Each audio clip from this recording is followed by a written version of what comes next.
था। उसकी शादी भी हो चुकी थी और तो और बच्चा भी आने वाला था। लेकिन एक दिन बिना किसी वार्निंग के उसके बॉस ने उसे काम से निकाल दिया, क्योंकि उसने अपना क्रिमिनल रिकॉर्ड बॉस से छुपाया था। मोच ने उसे समझाने की कोशिश भी की कि वो बदल चुका है, लेकिन बॉस ने उसकी कोई भी बात सुनने से इनकार कर दिया। जब वो घर आया तो चौंक उठा, क्योंकि उसकी बीवी के साथ जेडी बैठा हुआ था। दोनों भाई बाहर आए और मोच ने पूछा कि वो इतनी जल्दी कैसे छूट गया। जेडी ने मोच को फारफुल की डील के बारे में बताया, जिसके बदले में उन्हें एक आखिरी चोरी करनी थी। उसने मोच को एक नए सेफ की इंफॉर्मेशन दी, जिसमें बहुत सारे पैसे हैं। लेकिन मोच ने तुरंत मना करते हुए कहा कि मैं अब इस रास्ते पर नहीं हूँ। उसने जेडी से कहा कि भाई खाना खा के जाइयो, ठीक है। खैर शाम को मोच की पत्नी के घर वाले डिनर के लिए आए। जेडी ने कुछ पुरानी बातें छेड़ दी और मोच को बहुत शर्मिंदा कर दिया, जिसके बाद दोनों भाई बाहर जाकर लड़ने लग गए। उनमें काफी देर हाथापाई चलती रही। मोच ने जेडी को पकड़ के पीट दिया, लेकिन तभी उसकी बीवी एबी बीच में आ गई और दोनों को अलग किया।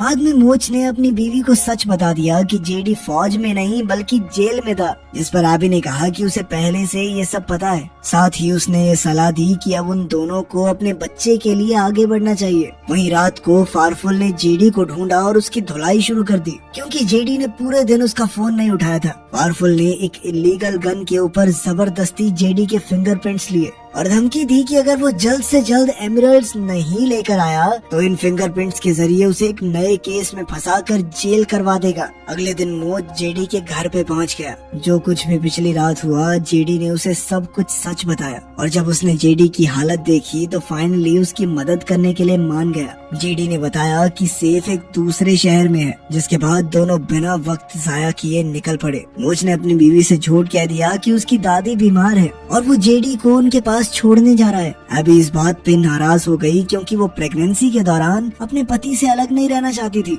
लेकिन जब मोच ने कहा कि इस गिट्ठे को जल्दी नहीं भेजाना तो अपने घर में डेरा डाल के बैठ जाएगा, ये सुनकर अभी को लगा कि इसे छोड़कर आना ही बढ़िया रहेगा। रास्ते में दोनों भाई एक लॉज में रुके। कमरे में एक ही बेड था और उस पर कौन सोएगा इसका फैसला रॉक पेपर सीजर से हुआ। मोच गेम जीत गया, लेकिन उसने जेडी से कहा कि देखिए बेड थोड़ा छोटा है, बौने तू बढ़िया आ जाएगा, मैं नीचे सो जाता हूँ। जिस पर जेडी ने मना कर दिया। दोनों में छोटी सी बहस हुई और फाइनली दोनों में से कोई भी बेड पे नहीं सोया, एक सोफे पे एक जमीन पे।